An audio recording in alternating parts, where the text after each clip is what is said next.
konteks lokalnya sendiri yang akhirnya dioprek, dimainin, dilihat lagi. So apa sih lokal buat kita?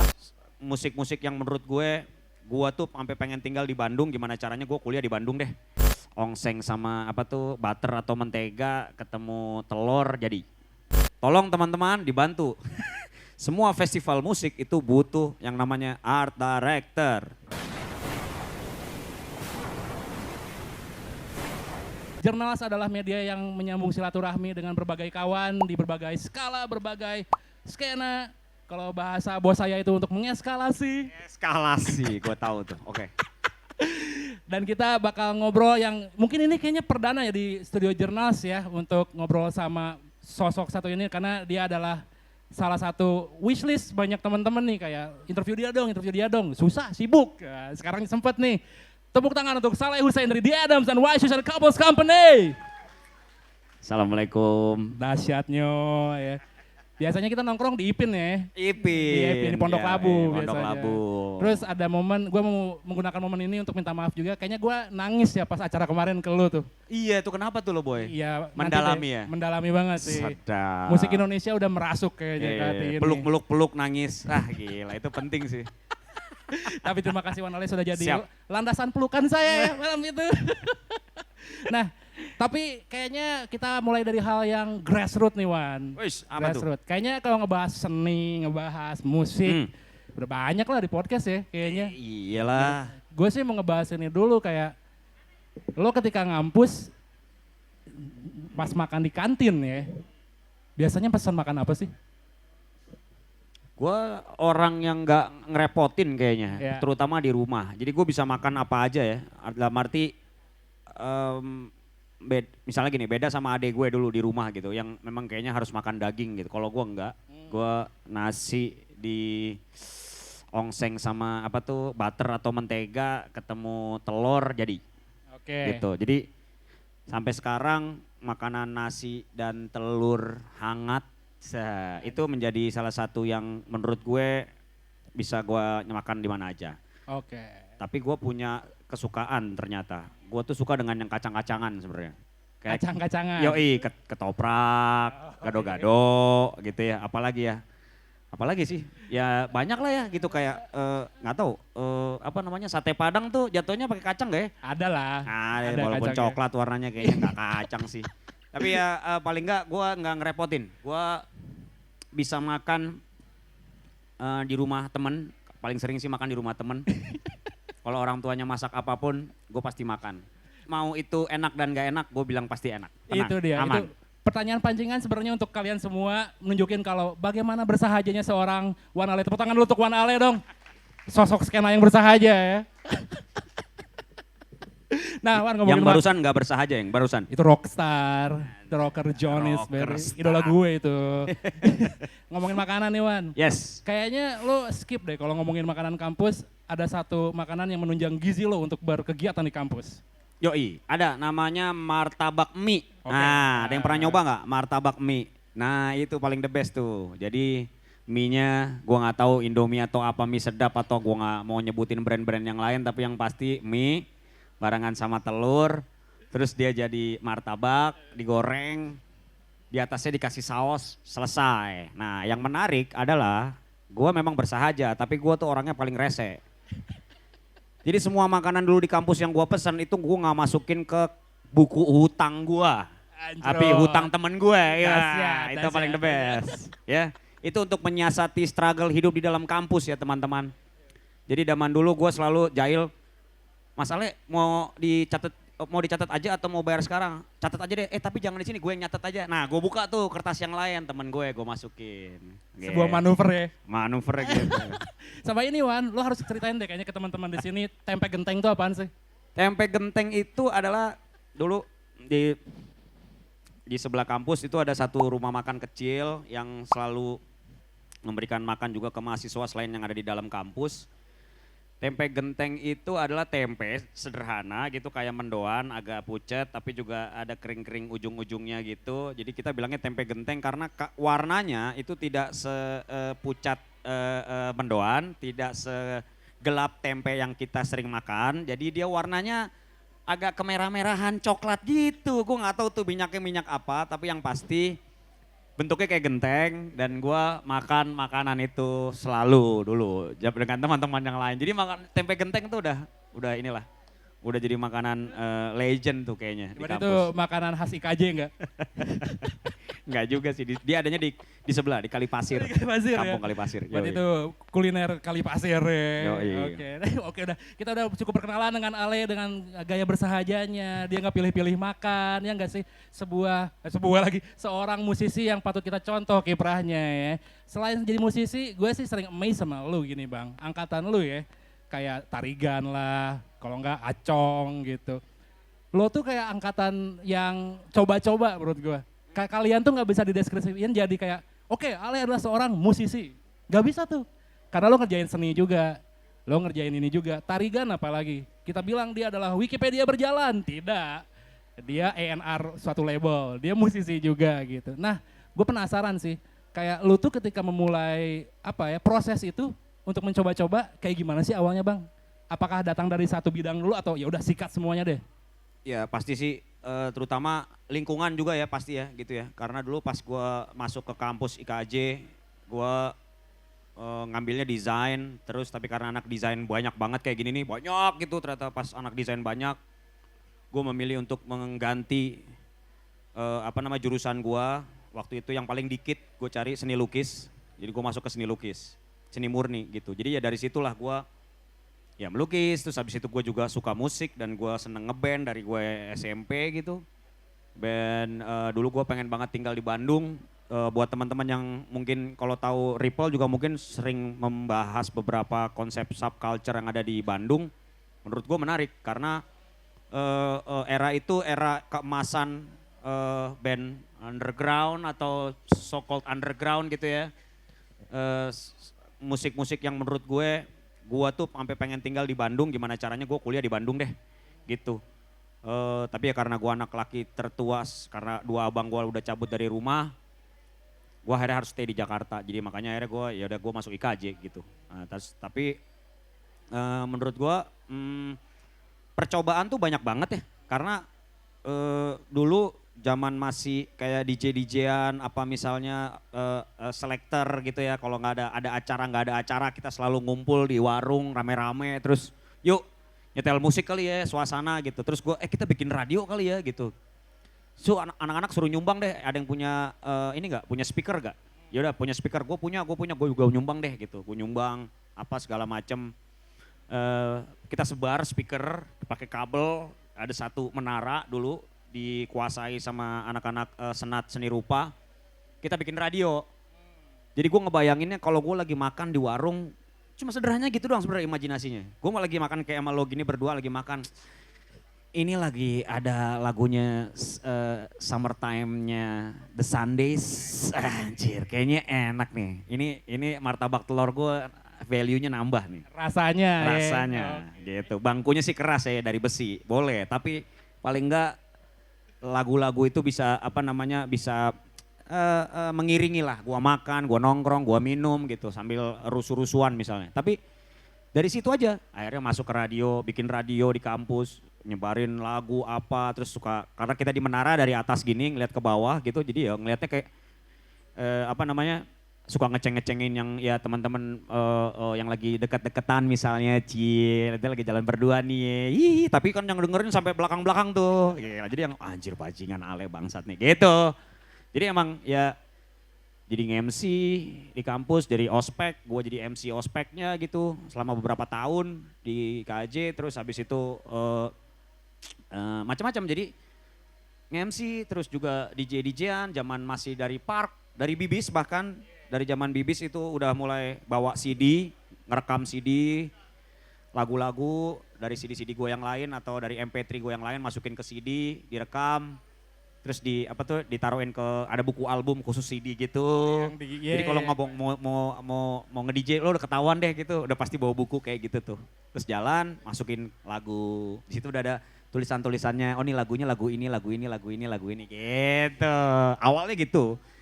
cuma jadi selektor aja, wah nyanyi-nyanyi apa Friday I'm in Love lah, tiba-tiba The Dam atau lagu New Rose gitu, tiba-tiba lagunya Rock and Roll All Night tiba-tiba gitu. Terus wah udah ya, pokoknya kayaknya musik-musik ini yang bisa membuat gue jadi bergerak, jadi goyang, jadi fun, jadi bisa santai sama temen gue dan senang-senang gitu intinya.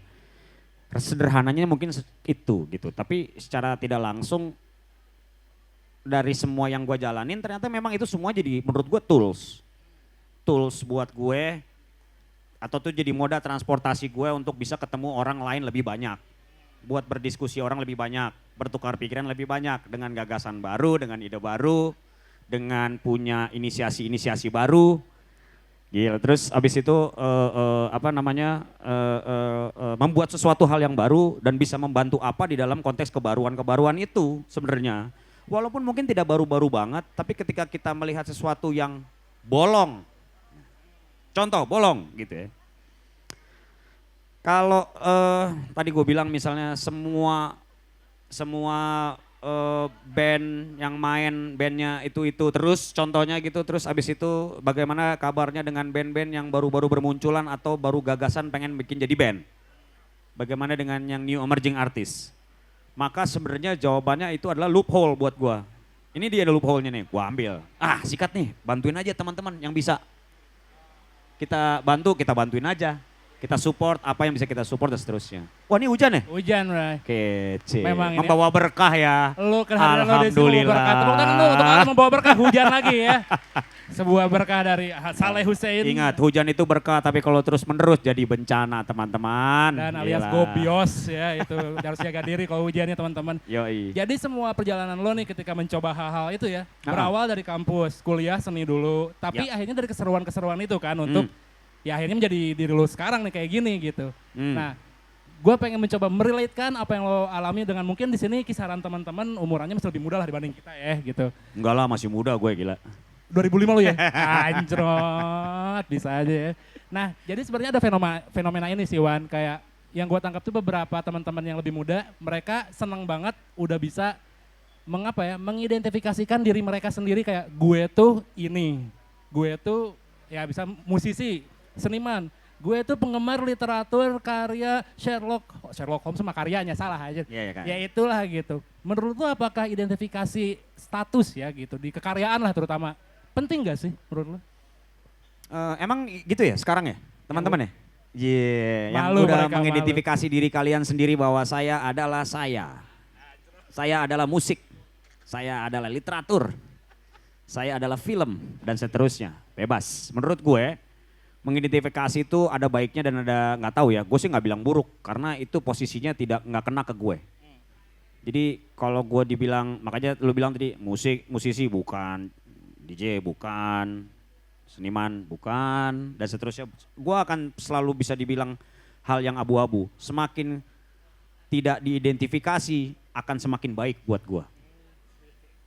Ya. Sebuah quotes dari Saleh Hussein. Iya. Kalau lu bisa diidentifikasi, hati-hati, gampang dibaca bahwa kalian adalah hanya algoritma. Keras. Tapi penting gak Wan? Maksudnya lo kan sebenarnya Ya penting gak penting lah sebenarnya. Lu mengidentifikasi diri ya gak ada masalah juga. Contoh kasus gitu, ntar lu dikenalin gitu sama ke rumah calon mertua lah atau apalah gitu. Kamu sebenarnya ngapain sih kerjanya gitu. Kalau gue sih dulu pas mau nikah sih gue bilang saya seniman dan saya tidak punya uang. Tapi saya punya mimpi. Dan saya akan beri makan anak ibu dengan mimpi. Ya. Sebuah ujangan yang tidak baik sebenarnya. Karena tapi setelah lambat laun gitu ya ngelihat konsep ada di dalam seni, di dalam konteks kesenian itu selalu ada ada instalasi itu kan lo udah nggak bisa tahu instalasi dibilangnya installation art tapi di situ ada lukisan tapi di situ ada video tapi di situ ada interaktif tapi dan seterusnya gitu. Udah multidimensional gitu sebenarnya. Jadi multidimensional akhirnya jadi ada multidimension artis juga akhirnya gitu. Jadi yang memang dia banyak sekali yang dia kuasai dalam artian keilmuannya, praktiknya sampai bagaimana sampai ke ujungnya. gitu ya. Sampai dia bagaimana cara harus mempresentasikannya di depan publik misalnya melalui karya dan seterusnya. Jadi multidimensi artis ini menurut gue memang nggak ketahuan identitinya dia tuh sebenarnya apa gitu. Kalau misalnya beberapa teman-teman misalnya ada yang kalau dikejar-kejar sama pemerintah gitu kali ya, gue bilangnya langsung aja ya, kayak misalnya lu adalah aktivis gitu, lu kan langsung teridentifikasi sebagai aktivis gitu. Tapi kan ada orang yang enggak, gue nggak aktivis gitu. Tapi perilaku gue, aktivisme gue dengan kerja-kerja gue bisa dibilang bahwa itu juga menggerakkan konteks aktivisme misalnya. Tapi kalau dibilang lu aktivis, enggak, biasa aja. Tapi kalau lo teridentifikasi, maka sebenarnya itu gue bilang, lo gampang digaruk. Udah terlacak lah ya, udah dilacak ya. Itu algoritma tadi gue bilang. Ini sebuah insight yang bagus sih, kayak jarang banget dari sekian banyak obrolan kita ngalor ngidul, menarik juga ada insight dari Saleh Hussein ini ya. Nah, ngomongin tadi lo menarik sih bahasan soal multidimensional artist nih Wan. Lo sendiri bisa dibilang ya ada di kategori itu mungkin ya setelah gue tangkap. Kayaknya sih lo bisa diidentifikasikan sebagai multidimensional artist. Multimedia artis juga ada, multidimensi artis gitulah. Ya. Banyak kalau sekarang term-termnya. Ya. Nah, untuk kiprah lo sebenarnya kayak mungkin banyak juga teman-teman yang familiar dengan Ale ini selain jadi musisi, ya lo jadi selalu memberikan tangan dingin untuk beberapa helatan musik lah, festival gitu. Entah jadi art director ya maksudnya, entah jadi kurator untuk aktivasinya gitu. Lo sendiri apakah mengaplikasikan sudut pandang itu enggak ketika mengerjakan festival musik? Ya contohnya Sonrenalin lah. Lo kan sempat bikin A-Camp ya dulu ya. Ya. Nah itu lo mengaplikasikan itu enggak ketika mengerjakan hal-hal yang terkait dengan sebuah acara musik? Ya pasti.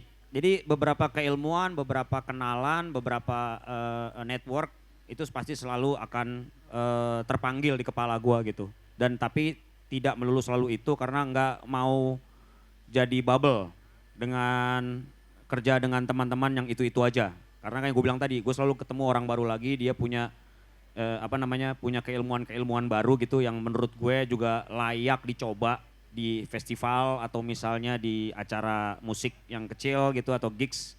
Terus kalau secara gue nggak bilang itu keilmuan kali ya, itu itu memang selalu menjadi treatment gue. Kalau misalnya gue kepengen sebagai artistic director gitu ya, kerja gue ya lo harus bikin fondasinya dulu gitu, karena nggak bisa dipungkiri bahwa apa yang kita lakukan itu kita perlu fondasinya sampai kita bisa tahu bagaimana cara nanti kita akan mengaplikasikannya ke depannya gitu.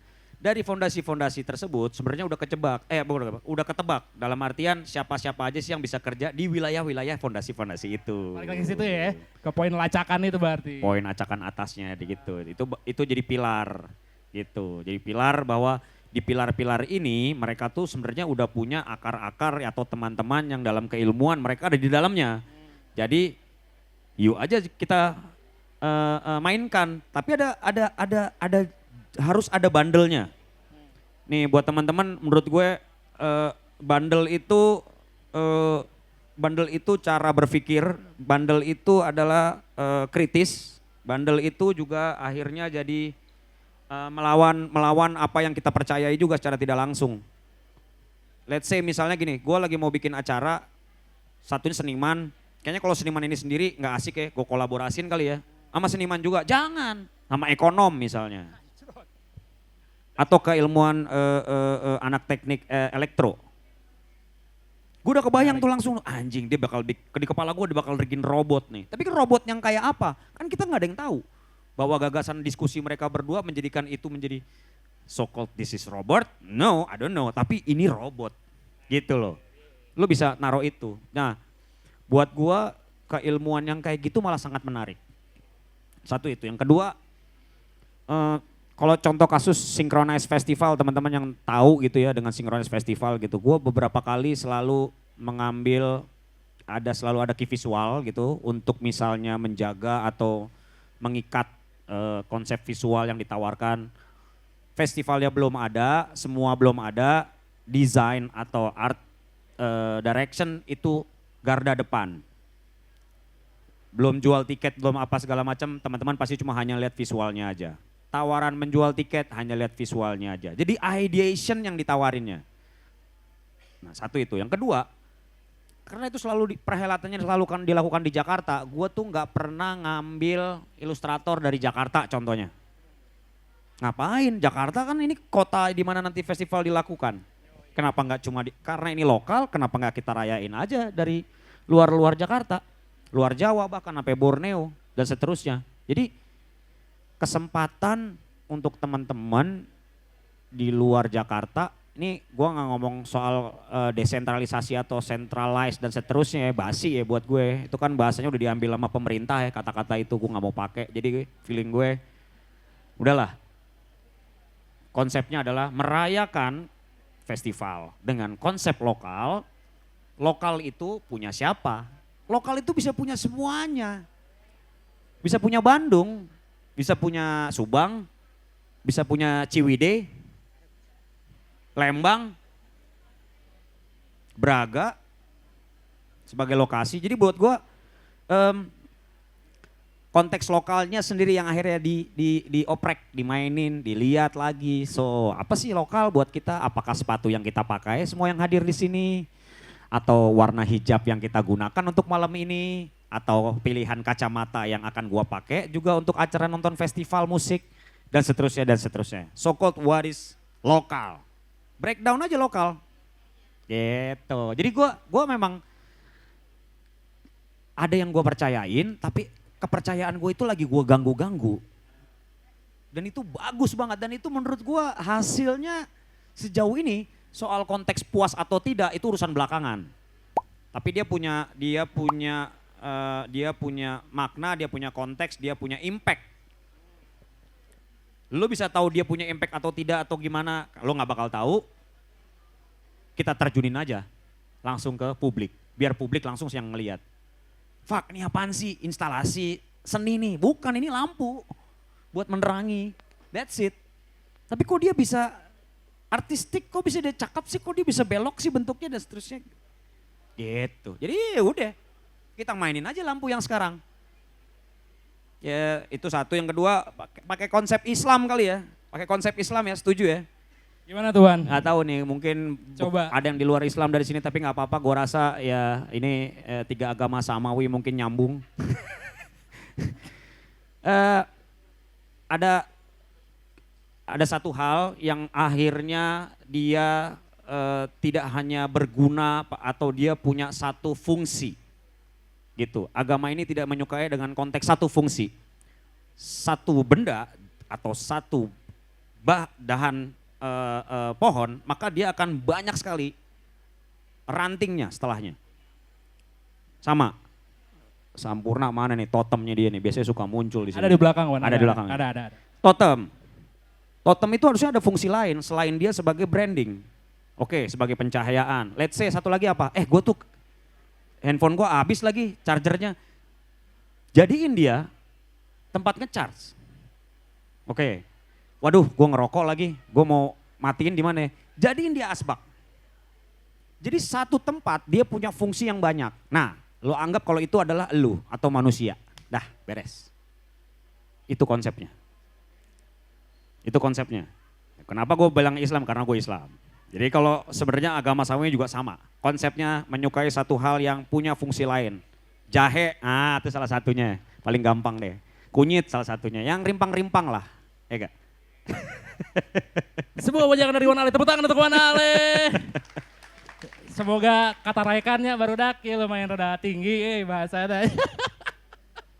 Oke Wan Ale, maaf ya. makasih banget sih, tapi itu bisa memantik lah semoga ya buat teman-teman di sini yang nonton mungkin ingin berkiprah juga dengan lahan bidang yang kita sekarang lagi karyakan juga ya bareng-bareng gitu di dunia kreatif.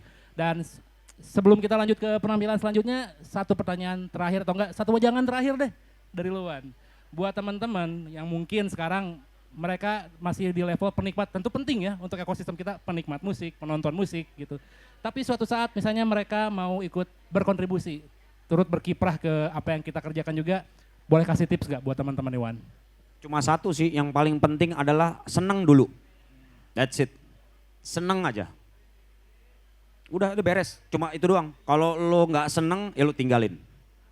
Lo ke tempat yang lain. Lo nggak senang, lo tinggalin tempat yang lain. Sampai lo menemukan kesenangan apa yang lo senangi. Gitu. Di tempat yang lo senangi, pasti lo akan banyak orang yang akan bantu lo.